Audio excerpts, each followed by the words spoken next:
పూణే వేదికగా team India England జట్ల మధ్య 4వ టీ20 మ్యాచ్ శుక్రవారం రోజున జరగనుంది. ఒకవైపు ఈ మ్యాచ్ గెలిచి సిరీస్ని దక్కించుకోవాలని టీమిండియా ప్రణాళికలు రచిస్తోంది. మరోవైపు ఈ మ్యాచ్ గెలిస్తేనే ఇంగ్లాండ్కి సిరీస్ గెలిచే అవకాశాలు సజీవంగా ఉంటాయి. ఈ నేపథ్యంలో ఇంగ్లాండ్ జట్టు టీమిండియాని ఎలా అయినా నిలువరించి సిరీస్ని సమం చేయాలని చూస్తోంది.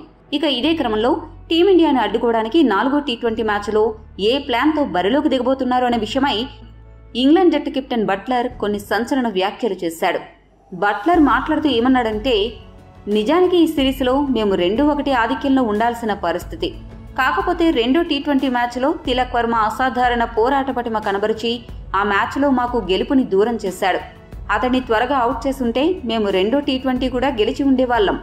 అందుకే మూడో టీ20 మ్యాచ్లో తిలక్ వర్మని అవుట్ చేయడానికి ముందుగానే ప్లాన్ సిద్ధం చేసుకుని బరిలోకి దిగాం.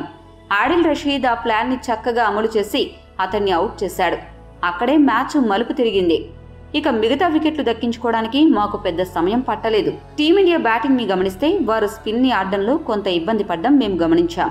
కాబట్టి వారు మాపై ఏ స్పిన్ తో అయితే దాడి చేస్తున్నారో అదే ఆయుధాన్ని మేం కూడా వారిపై తిరిగి ప్రయోగించాలని డిసైడ్ అయ్యామని, ఇక స్పిన్ అద్భుతంగా ఆడే అభిషేక్ తిలక్ ని త్వరగా అవుట్ చేయడానికి ప్రయత్నిస్తామని బట్లర్ చెప్పుకొచ్చాడు.